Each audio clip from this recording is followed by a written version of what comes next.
Welcome back, and hello if you're new. So if you guys have been following my series, you'll know that this is the second of a 4-part piece that I'm doing for my album of the years. I recently uploaded my Metal Sucks albums of the year, which was 15 albums, and a lot of people were saying that I missed Obscura. For me, the technical death metal record of the year was not a clear-cut winner.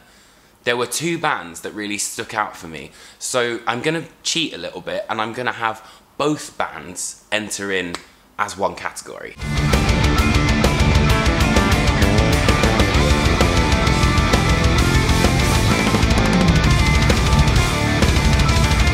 So first of all, I'd like to absolutely congratulate Obscura on their fantastic Diluvium. And Diluvium for me is a fantastic combination of what Obscura's signature melody contained, but with more of their progressive elements that they had on the likes of Cosmogenesis.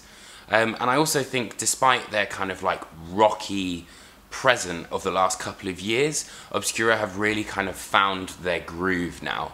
And it showcases the evolution of Obscura to not only streamline the elements that we've all come to love about the band, but put it together in such a fantastic package. However, on the flip side, in the technical death metal world, was Beyond Creation's absolutely brilliant Algorithm.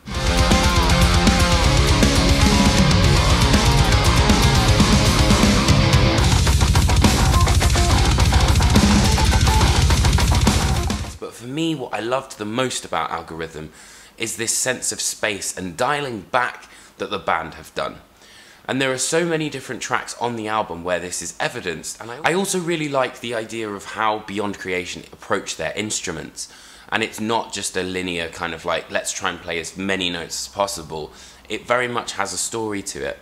And I think that's one of the reasons I chose Algorithm originally over Obscura. From the beginning of Disenthrall right to the end of The Afterlife, there is this sense of continuity, and the album works together as a cohesive piece.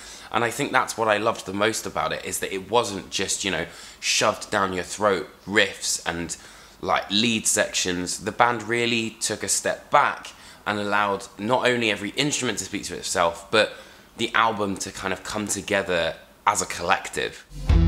Fade out the cold lines, still these limbs feel like concrete, drifting.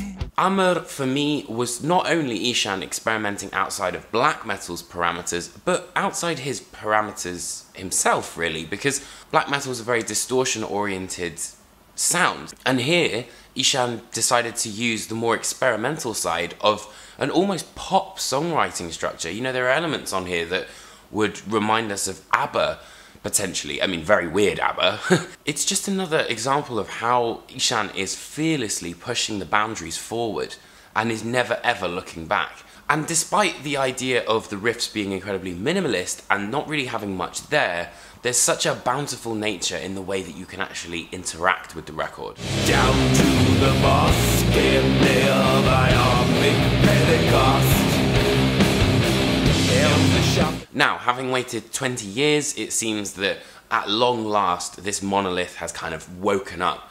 And for me, Sleep, I was never really a massive fan of them. If you guys have got any recommendations of where I can kind of go next, I know Holy Mountain is meant to be very, very good. Anyway, despite the repetition and the almost mantra-style riffs, it does really get in your head and get under your skin.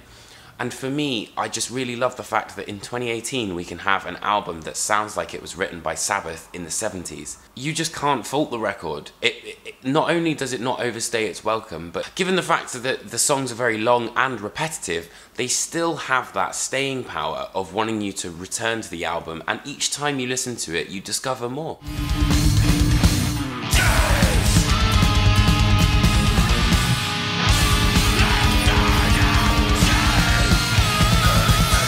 For me, Horrendous, I think, are one of the most exciting death metal bands to come out of the US, because they have this quintessential vintage 90s death metal sound, but particularly on Idol, there's been such a leap into the more progressive territory that we would see on, you know, the likes of Cynic's Focus or maybe Death's Human. And it has totally changed the game for this band. And for me, it really does sound like a combination of, you know, King Crimson meets Cynic. And although we've had some absolutely incredible albums this year from that classic 90s Swedish death metal style of like Tomb Mold, Outer Heaven, for me what I've really liked is this kind of elasticity of Idol. Make sure you check it out, otherwise you will be missing out.